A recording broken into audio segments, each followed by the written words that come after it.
उपस्थित अछंती किंतु कथा कहूनांती दानवमणि काहेकि मते अभिमान करिछन। हाँ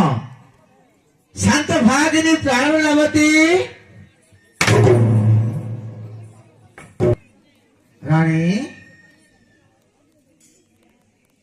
महामंत्री महाराज मुह को देखु ना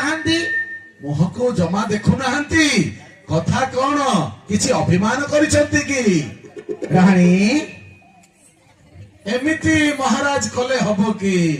ठियाला तो मारला भले आपण मारुछंती आउ प्रेम रे सिना बुझेले हबो आउ महारानी केंदी आपण बूट फूट रे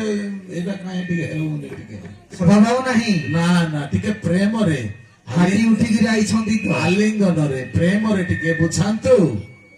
रानी हाँ हेले भी सुनु ना हांदी नहीं प्रीति वर्षा महाराज डिओ फिओ टिके भल रे मारी छंता जे ये मारी ना हाथी उठी गई आई